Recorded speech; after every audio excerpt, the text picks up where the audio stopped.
mon opinion est que la solution à l'est du pays, c'est d'abord une solution de la défense et non pas une solution sécuritaire. La défense, c'est qu'il faut régler la situation avec le Rwanda.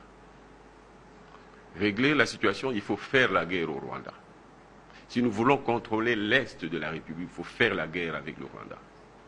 Mais pour faire la guerre avec le Rwanda, il faut une armée, d'où il faut un pouvoir fort, avec des bonnes finances, occuper le Rwanda, à la limite, annexer le Rwanda au Congo. La solution pouvait se trouver dans le cadre de la CPGL.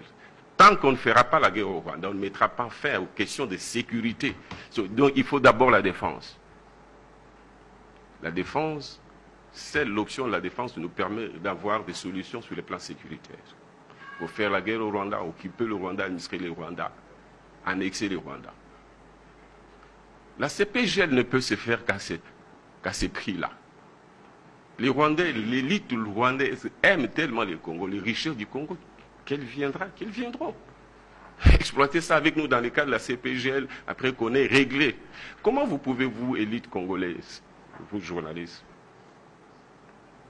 penser qu'il est normal que les Rwandais influent sur la politique congolaise? L'Ouganda influe sur la politique congolaise en disant nous voulons tel plutôt que tel, ainsi de suite.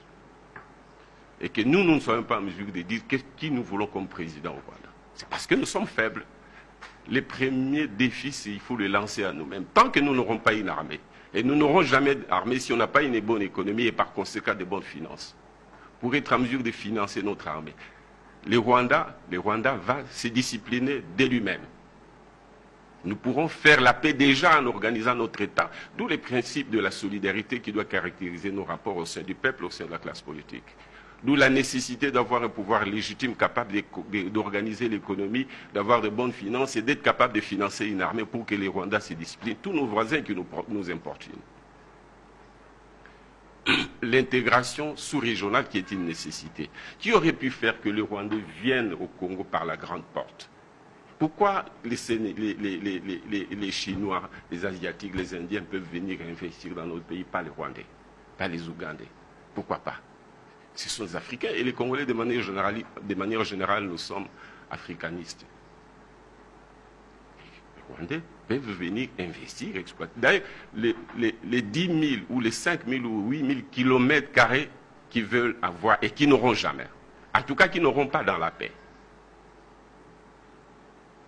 Et la guerre sera longue et peut-être éternelle.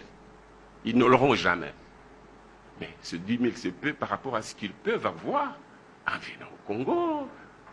Mais pour cela, il faut qu'un Congo solide qui sécurise les intérêts des communautés, qui sécurise les intérêts des citoyens, qui sécurise les intérêts, y compris des Rwandais, des Angolais et tous les autres compatriotes africains qui peuvent venir au Congo.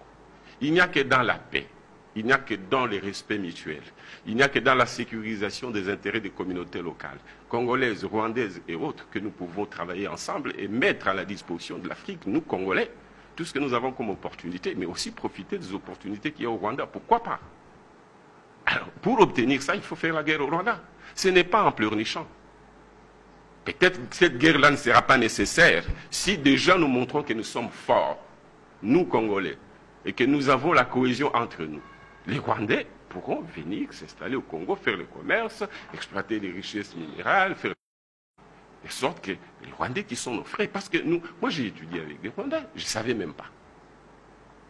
Donc nous sommes toujours bien comportés. Peut-être que le cafouillage qu'il y a dans notre pays oblige les gens, les multinationales, les Rwandais et tous les autres de venir prendre frauduleusement ce qu'ils auraient pu prendre en toute transparence en travaillant avec les Congolais, quitte à ce que la part des Congolais reste au Congo, en l'occupant si c'est nécessaire, en l'exploitant ou en l'annexant au Congo. Pour qu'on fasse un même pays ou une confédération congolaise, ce n'est qu'alors que nous aurons la paix pour que nous puissions développer la sous-région des Grands Lacs.